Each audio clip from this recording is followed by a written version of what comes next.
Friends, कैसे हैं आप सब। आज हम शुरू करने जा रहे हैं नेक्स्ट एंडोक्राइन ग्लैंड जिसका नाम है थाइमस।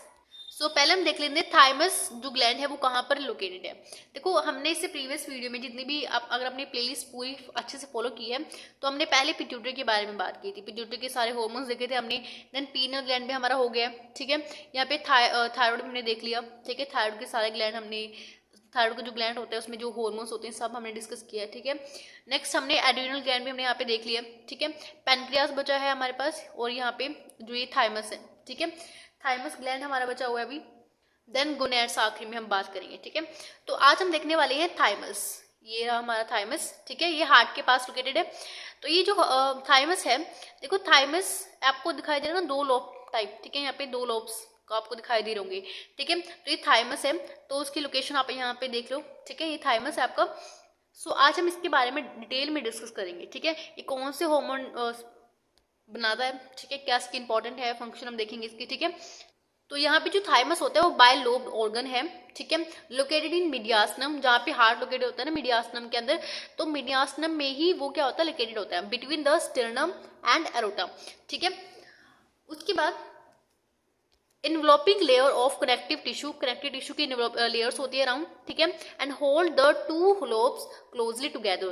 देखो, हमने देखा था जैसे ये हमारा थाइमस ग्लैंड है, इस थाइमस ग्लैंड के अराउंड में एक लेयर होती है, इनक्लोज होता है एक लेयर से, जिसको हम बोलते हैं कनेक्टिव टिश्यू की लेयर होती है वो, ठीक है। क्योंकि जो दो लोब आपको दिखाई दे रहे हैं, देखो यहाँ पे दो लोब है तो बायलोब हम इसको बोलेंगे, बायलोब है ये, ठीक है। और इसको जो कवर कर, अगर देखो बायलोब को हमने कवर किया हुआ है, ठीक है, कवर कनेक्टिव टिश्यूज कवर किया हुआ है, ठीक है, ताकि ये दोनों लोब्स एक साथ इकट्ठा रहे, ठीक है। पर जो कनेक्टिव टिश्यू है वो कैप्सूल सेपरेट द टू, यानी दोनों को सेपरेट भी रखती है, ठीक है।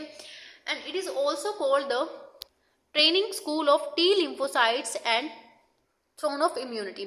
देखो यहाँ पे ट्रेनिंग स्कूल क्यों बोलते हैं हम इसको, क्योंकि यहाँ पे क्या होता है, जो टी लिम्फोसाइट्स होते हैं वो बोन मैरो में बनते हैं, ठीक है, लेकिन वो एक तरह से पूरे मैच्योर नहीं होते।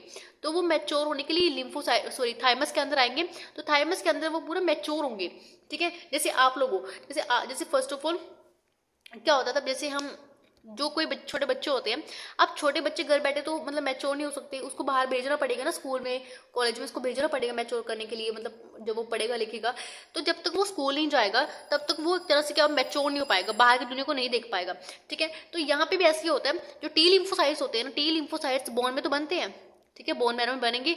देन बोन मैरो से निकल के कहाँ जाएंगे, थाइमस में, ताकि उनकी जो आगे वो पूरा ट्रेन हो सके, ठीक है। तो यहाँ पे इसको बोला है training school of T lymphocytes and throne of immunity. And according to immunity theory of aging, degeneration of thymus is one of the cause of aging. यानी ऐसा बोला जाता है, वैसे होता भी ऐसे ही है कि जैसे जो हमारा थाइमस होता है, थाइमस क्या होता है, देखो छोटे बच्चे होते हैं ना, थाइमस उनमें थाइमस का जो स्ट्रक्चर होता है वो लार्ज होता है छोटे बच्चों में, जो जैसे इन्फेंट जो होते हैं उनमें थाइमस का स्ट्रक्चर जो होता है वो बड़ा मतलब बड़ा होता है। लेकिन जो जिनकी एजिंग हो जाती है, जो बूढ़े लोग होते हैं, उनमें जो थाइमस है वो, उनका जो वजन है या बोल सकते हो जो थाइमस है वो सिकुड़ जाता है, ठीक है, सिकुड़ जाता है। और इससे क्या होता है, यहाँ पे इसलिए बोला गया है कि one of the causing of ageing, यानी एक तरह से ये एजिंग की भी एक तरह से आप बोल सकते हो, जो एजिंग आती है ना, ठीक है, जो बुढ़ापा आता है वो थाइमस की सिकुड़ने की वजह से आता है, ठीक है। नेक्स्ट है extension of capsule called a trabeculae and penetrate inward and divided each lobe into lobules, ठीक है।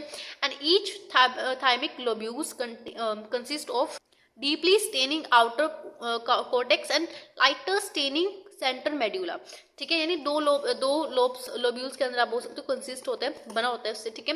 तो जो कोर्टेक्स होता है, यानी जो अराउंड जो आउटर मोस्ट लेयर होती है, आउटर या स्टेनिंग आप बोलो, ठीक है। यहाँ पे जो लिखा हुआ है डीप स्टेनिंग आउटर कोर्टेक्स, तो कोर्टेक्स क्या होता है, cortex is composed of large number of T sales के अंदर, उसके अंदर होते हैं, ठीक है। कोर्टेक्स के अंदर टी सेल्स होते हैं और स्केटर्ड डेंड्राइटिक सेल्स होते हैं, एपिथेलियल सेल्स होते हैं, मैक्रोफेजेस होते हैं, ठीक है। तो ये कोर्टेक्स के अंदर होते हैं, आप यहाँ पे ध्यान रखना, ठीक है। नेक्स्ट है इमेच्योर टी सेल्स, या बोल सकते हो प्री टी सेल्स, यानी प्री मेच्योर जो टी सेल्स होते हैं वो, ठीक है, migrate from red bone marrow, मैंने कहा था रेड बोन मैरो से वो निकल के कहाँ पे जाएंगे, कोर्टेक्स के अंदर जाएंगे, कोर्टेक्स ऑफ द थाइमस, ठीक है। And where they proliferate and beginning to mature, वहां पे जाके मैच्योर होंगे, ठीक है। तो इसलिए इसको बोला गया था training school of thymus, sorry T lymphocytes, ठीक है। तो टी लिम्फोसाइट्स वही है, ठीक है। नेक्स्ट हमारे पास है एपिथेलियल सेल हेल्प एजुकेट, यानी उसको एजुकेट करने में हेल्प करता है the T cells in the a process known as positive selection, ठीक है। देखो यहाँ पे क्या बोला है, जो एपिथेलियल लेयर्स एपिथेलियल सेल्स होते हैं वो हेल्प किस में करते हैं, एजुकेट में हेल्प करते हैं टी सेल्स की, ठीक है। तो इस प्रोसेस को क्या बोलते हैं, पॉजिटिव सिलेक्शन। नेक्स्ट है these produce thymic hormones that aid in maturation of T cells, यानी जो थाइमिक जो ये होते हैं, जो एपिथेलियल सेल्स होते हैं वो एक तरह से थाइमिक हार्मोन रिलीज करते हैं, ठीक है, जो टी सेल्स की मैच्योरेशन में काम आते हैं, ठीक है। नेक्स्ट है in infants it is a large with the mass of about 70 ग्राम। देखो इन्फेंट्स के अंदर कम से कम 70 ग्राम का होता है ये, ठीक है, थाइमस ग्लैंड, ठीक है। नेक्स्ट है and by the time of person rich is maturity of the gland has a atrophied considerably. In old age it may be a 3 ग्राम। देखो बचपन में क्या था, इन्फेंट में अगर हम देखें तो 70 ग्राम का था लगभग, लेकिन जो जब बुढ़ापा आ जाता है तो 3 ग्राम का रह जाता है। तो इसी हिसाब से आप देख सकते हो कि थाइमस ग्लैंड जो होता है कितना सिकुड़ जाता है, ठीक है। उसके सिकुड़ने की वजह से जो बुढ़ापा आता है, वन ऑफ द रीजन, ठीक है, आप बोल सकते हो। नेक्स्ट है थाइमिक हॉर्मोन्स कौन कौन होते हैं। तो hormones produce by the thymus are, first हमारे पास होते हैं थाइमोसिन, नेक्स्ट है थाइमिक ह्यूमरल फैक्टर्स, यानी इसको हम THF भी बोल देते हैं। नेक्स्ट है थाइमिक फैक्टर TF, नेक्स्ट है थाइमोपोइटिन, ठीक है। तो ये सारे हार्मोन है जो थाइमस प्रोड्यूस करते हैं, या बोल सकते हो सिक्रीट करते हैं, and these promote the maturation of T sales. ये क्या करते हैं, जितने भी सारे हार्मोन्स होते हैं टी सेल्स की मैचुरेशन करते हैं, and may retain the aging process, यानी एजिंग को भी रोकती हैं, जो बुढ़ापा आता है ना उसको भी रोकती हैं, ठीक है, उसमें रिटेन करते हैं, सॉरी रिटार्ड करते हैं, ठीक है। तो थाइमस जो ग्लैंड है उसमें बस इतना ही पढ़ना था, ठीक है। एक बार हार्मोन देख लेना, बस यहाँ पे सिंपल क्या है, जो टी सेल्स है ना, ये देखो टी सेल्स क्या होते हैं, हमारी इम्यूनिटी के लिए बड़े इंपॉर्टेंट होते हैं ये। जब हम टी लिम्फोसाइट्स बी लिम्फोसाइट्स के बारे में बात करेंगे ना, ये हमारी इम्यूनिटी के लिए बहुत इंपॉर्टेंट होते हैं, ठीक है। तो यह अगर यहाँ पे इन हॉर्मोन्स में कोई इम्बैलेंसमेंट हो जाती है, ठीक है, इम्बैलेंस हो जाता है, तो टी लिम्फोसाइट्स के ऊपर बहुत ज़्यादा असर पड़ता है, तो उससे हमारी इम्यूनिटी भी कमजोर हो जाती है, ठीक है। तो यहाँ पे जो टी सेल्स हैं यहाँ पे बनते हैं, तो टी सेल इम्यूनिटी के लिए इंपॉर्टेंट होते हैं। तो यहाँ पे जो हार्मोन है ये भी इसलिए वेरी वेरी इंपॉर्टेंट हो जाते हैं, ठीक है। तो थाइमस तो इतना ही था, ठीक है। अब हम नेक्स्ट देखेंगे पैनक्रियास। तो नेक्स्ट जो हमारा ग्लैंड है वो है पैनक्रियास। तो पैनक्रियास जो है, आप यहाँ पे लोकेशन देख पा रहे हो, देखो पैनक्रिया एक ऐसा ग्लैंड है जो हेटेरोक्राइन है, यानी एक तरह से बोल सकते हो। हेटेरोक्राइन का मतलब क्या होता है, जो एक्सोक्राइन सिक्रीशन भी करता है और एंडोक्राइन सिक्रीशन भी करता है, ठीक है। तो उसको हम क्या बोलते हैं, हेटेरोक्राइन सिक्रीशन, ठीक है। जब डाइजेस्टिव सिस्टम पढ़ोगे तो वहाँ पे देखोगे कि जो पैनक्रियास है वो बहुत सारे एंजाइम सिक्रीट करता है, ठीक है, जो डाइजेशन के लिए बहुत हेल्पफुल होते हैं हमारे, ठीक है। तो ये पैनक्रियास, इसकी लोकेशन आप एक बार देख लो, ठीक है। तो यहाँ पे पहला पॉइंट ही वही है, it is both N endocrine gland and exocrine gland, ठीक है, and major about 12.5 to 15 centimeter in length, and it is located in the curve of duodenum, जो ड्यूडेनम होता है, ठीक है, उसकी कर्व पे, ये कर्व के आसपास ये क्या होता है, लोकेटेड होता है, and consist of the head body and tail. तो यहाँ पे मैं आपको दिखाऊंगी हेड बॉडी टेल कहाँ कहाँ पे होती है। देखो ये है पैनक्रियास, तो पैनक्रियास कुछ इस तरह का दिखाई देता है, ठीक है। देखो यहाँ पे पैनक्रियास पे आप देख रहे हो, ये टेल होती है, ठीक है, यहाँ पे टेल है, उसके बाद ये बीच में जो है ये बॉडी है, body of the pancreas. Then यहाँ पे ये जो है आपको दिखाई नहीं देगा यहाँ पे, यही पे क्या होता है, हेड होता है, इस जगह पे क्या होता है, हेड होता है, ठीक है, पैनक्रियास का। तो आप पैनक्रियास की लोकेशन देख रहे हो, तो यहाँ पे कर्व देखो, यहाँ पे जो ड्यूडेनम होता है, ये जो ड्यूडेनम है ये स्टमक से आ रहा है, इसके ऊपर यहाँ पे कट किया हुआ है, इसके ऊपर यहाँ पे स्टमक है, ठीक है। तो यहाँ पे स्टमक लोकेट होगा, ठीक है। और देखो ये कर्व है, ये आपको दिखा रही है कर्व ऑफ ड्यूडेनम, ये ड्यूडेनम है यहाँ पे, ड्यूडेनल, ठीक है। तो ड्यूडेनम के जो कर्व है उसके पास यहाँ पे देखो ये पैनक्रियास ऐसे लोकेट है, ठीक है। तो लोकेशन आपको पता चल गई, ठीक है। और देखो यहाँ पे ये पैनक्रेटिक डक्ट भी है, ठीक है, जो एक्सोक्राइन जो सिक्रीशन होती है वो बनाती है, ठीक है। ये सारा एक्सो देखो यहाँ पे आपको दिखाई दे रहा है ना, ये जो चीज़ है ये डक्ट है ये वाली, ठीक है, ये हम इसको बोल देते हैं हिपैटो पैनक्रियाटिक डक्ट, यानी हेपैटो किससे रिलेटेड है, लीवर से, और पैनक्रिया मतलब पैनक्रिया से रिलेटेड है। तो यहाँ से हेपैटिक और पैनक्रिया दोनों अपने सेक्रेशन यहाँ पे दे रहे हैं। तो यानी एक्सोक्राइन सेक्रेशन भी होती है और एंडोक्राइन सेक्रेशन भी होती है, ठीक है। तो एक्सोक्राइन सेक्रेशन तो आप डाइजेस्टिव सिस्टम में पढ़ोगे, लेकिन जो एंडोक्राइन सेक्रेशन है वो सारी अब यहाँ पे हम देखने वाले हैं इस चैप्टर में, ठीक है। तो अब हम देखेंगे एक्सोक्राइन सेक्रेशन क्या होती है।